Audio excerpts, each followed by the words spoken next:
Hi, hello, welcome to our channel Easy Cooking the Kongu style. இன்னைக்கு நான் என்ன பார்க்க போறேன்னா வாழைப்பூ பொரியல் எப்படி செய்யறதுன்னு பார்க்கலாம்.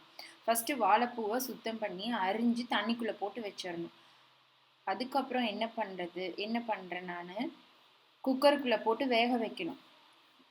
ஃபர்ஸ்ட் தண்ணி எல்லாம் ஃபுல்லா ட்ரெயின் பண்ணி எடுத்துட்டு குக்கர்ல போட்டு வேக வைக்கணும். வேக வைக்கிறதுக்கு முன்னாடி கொஞ்சம் மஞ்சத்தூள் அப்புறம் கொஞ்சம் உப்பு, அந்த லைட்டாக உப்பு போட்டால் போதும். அந்த வாழைப்பூவில் லைட்டாக உப்பு பிடிக்கிற அளவுக்கு உப்பு போட்டால் போதும்.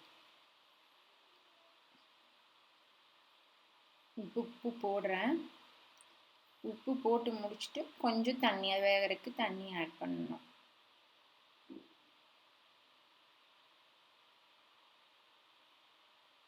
தண்ணி ஆட் பண்ணியாச்சு.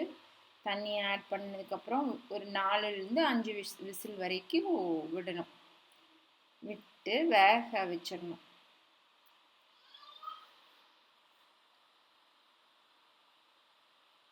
இது வெந்ததுக்கு அப்புறம் தண்ணி ட்ரெயின் பண்ணி இருக்கு.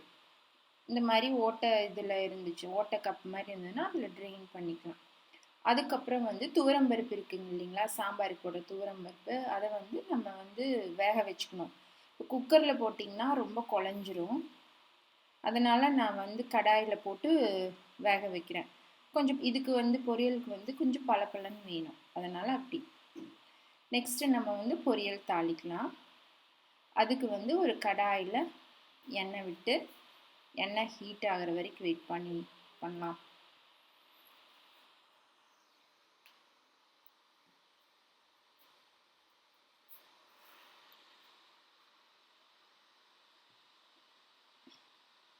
இந்த வாழைப்பூ பார்த்தீங்கன்னா அந்த கன்சீவான ப்ரெக்னென்ட் லேடிஸ்க்கெல்லாம் மார்னிங் சிக்னஸ் இருக்கு இல்லையா, அவங்களுக்கெல்லாம் ரொம்ப நல்லது இது. எண்ணெய் காஞ்சிருச்சு. கடுகு போட்டு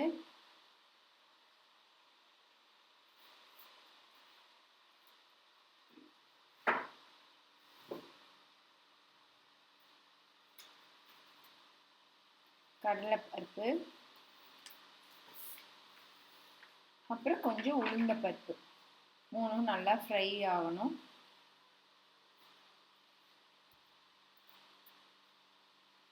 ஃப்ரை ஆனதுக்கப்புறம் சின்ன வெங்காயம், பச்சை மிளகாய், கருவேப்பிலை மூணும் போட்டு மறுபடியும் எண்ணெயில் ஃப்ரை பண்ணணும். ஃப்ரை ஆனதுக்கப்புறம் நம்ம என்ன பண்ணோம், ஃப்ரை ஆயிடுச்சு. அதுக்கப்புறம் நம்ம வேக வச்ச வாழைப்பூ இருக்கு இல்லையா, அதை போடணும்.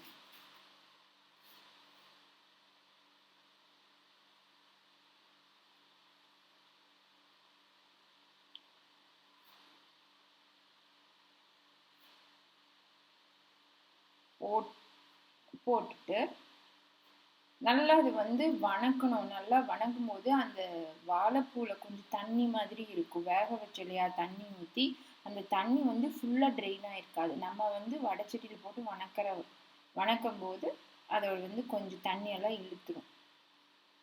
அதனால கொஞ்சம் ஒரு நிமிஷம் 2 நிமிஷம் நல்லா வணக்கணும்.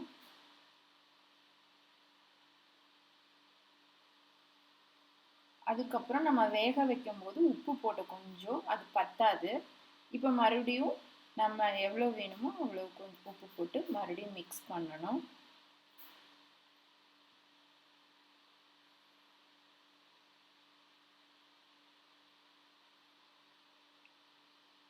அதுக்கப்புறம் கொஞ்சமாக மஞ்சள் தூள்,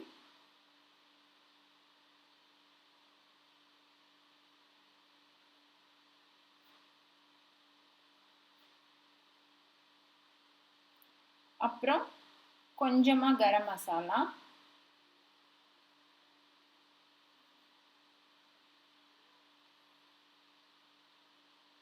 அதையும் மிக்ஸ் பண்ணி விட்டுருங்க. மிக்ஸ் பண்ணதுக்கப்புறம் நம்ம வேக வச்சோம் இல்லையா பருப்பு, அது போடணும். அதை போட்டு நல்லா மிக்ஸ் பண்ணணும்.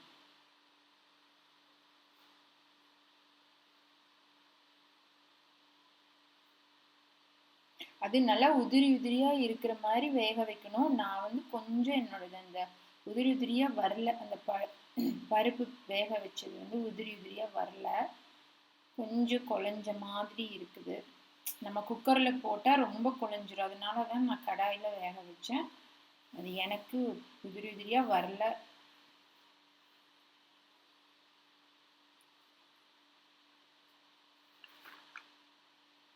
அதையும் நல்லா அந்த பருப்பு வாழைப்பூ எல்லாம் கோட் ஆகிற மாதிரி நல்லா மிக்ஸ் பண்ணிக்கோங்க.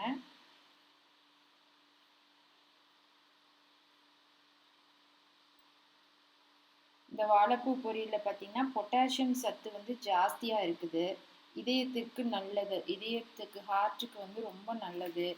அப்புறம் நம்மளுக்கு ஏதாவது ப்ரெஷர் அந்த மாதிரி எல்லாம் இருந்துச்சுன்னா அதுக்கு வந்து குறையிறதுக்கு ஹெல்ப் பண்ணும் அந்த மாதிரி. அப்புறம் வந்து ஹீமோக்ளோபின் ப்ராப்ளம் இருக்கிறவங்களுக்கு எல்லாம் வந்து இந்த வாழைப்பூ வந்து ரொம்ப ஹெல்ப்பாக இருக்கும். அதுக்கப்புறம் லாஸ்ட்டாக பார்த்தீங்கன்னா ஒரு ஸ்பூன் தேங்காய் போட்டு அதுவும் நல்லா மிக்ஸ் பண்ணிக்கோங்க.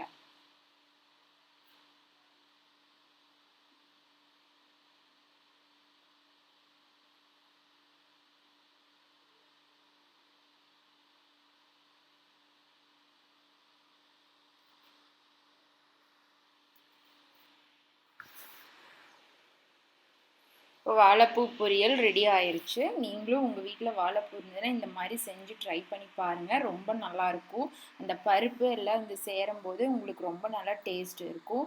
பருப்பு ஹெல்த்தியும் கூட, குழந்தைகளுக்கு பருப்பு சாப்பிடலாம், இந்த மாதிரியும் கூட பண்ணி கொடுக்கலாம்.